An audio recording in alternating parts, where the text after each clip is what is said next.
Good morning class. आज हम फिरोज शाह तुगलक के बारे में पढ़ने जा रहे हैं। Firoz Shah Tughlaq who ruled over India from 1351 to 1388 AD।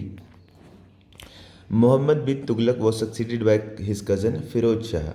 Firoz Shah ruler बने मोहम्मद बिन तुगलक के बाद।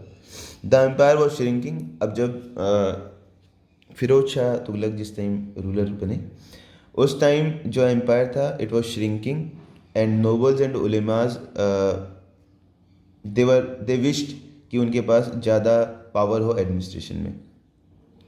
Firoz though a distinguished military leader lacked courage in conviction he failed in his 2 expeditions against Bengal.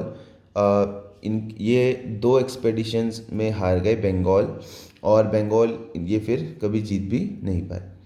Thus, his reign was reign of peace. The welfare of people became his primary interest. तो जो इनका rain था वो एक piece का rain बोला जाता है। इन्होंने क्या किया? He made an efforts to improve cultivation improve करने के लिए इन्होंने वेस्ट लैंड को फिर से कल्टीवेशन के लिए अंडर में लेके आए। इन्होंने कैनाल्स डग करवाए, इन्होंने टैक्स भी रिड्यूस कर दिए थे। He was a great builder. इन्होंने बहुत सारे towns, school, madrasa exact hospital etcetera बनवाए। He proclaimed himself a true Muslim king. वो अपने आप को ट्रू मुस्लिम किंग कहते थे।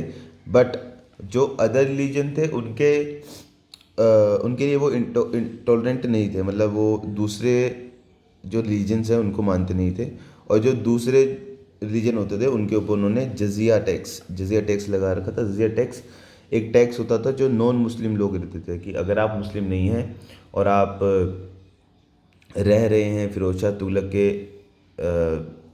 रीजन में तो आपको टैक्स देना पड़ेगा। Next, Firoz Shah successor. फिरोज शाह के बाद जो उनके सक्सेसर आए वो आपस में ही लड़ते रहे, और जो इनका स्टेट था वो पहले से ही टूट रहा था। और अब क्योंकि क्योंकि और जो एरियाज़ थे वहाँ पर छोटे छोटे रीजनल किंगडम्स बन रहे थे, तो फिरोज शाह के जो सक्सेसर थे वो किंगडम को संभाल नहीं पाए, और ओनली पंजाब और दिल्ली ही इनके कंट्रोल में रह गया। इसके बाद तैमूर आए। तिमूर 1398 में।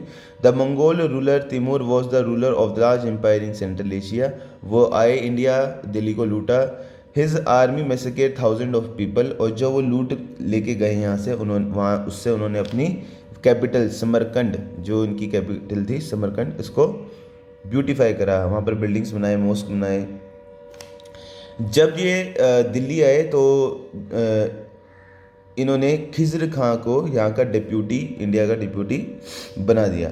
खिज़र खां फिर बने फर्स्ट सईद रूलर। अब हम पढ़ेंगे सईद डायनेस्टी के बारे में। तो सईद डायनेस्टी किसने फाउंड करी? सईद डायनेस्टी फाउंड करी खिज़र खां सईद ने। 1414 से लेकर 1421 तक इन्होंने रूल किया। Khizr Khan was appointed the governor of Multan by Firoz Shah Tughlaq. He participated in the war succession among the rivals princes after the death of Firoz Shah. When Timur attacked India he offered his service. अब देखिए, जब तैमूर इंडिया आए तो खिज़र खान ने उन्हें अपनी सर्विस प्रोवाइड करी, और तिमूर जैसे इंडिया जीत गए उसके बाद वो खिज़र खान की सर्विस से बहुत खुश हुए, और उन्होंने जाते जाते इनको गवर्नर बना दिया मुल्तान, लाहौर और दीपालपुर का।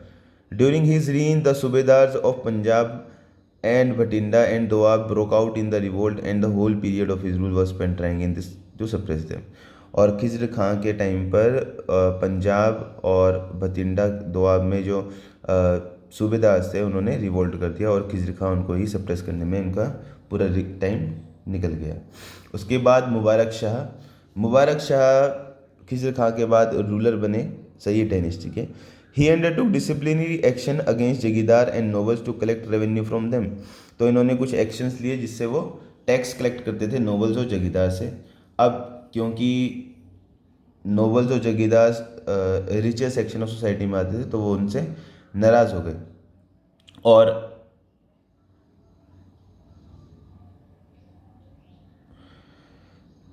ऐसे ही किंग के और नोबल्स के बीच में फाइट शुरू हो गई।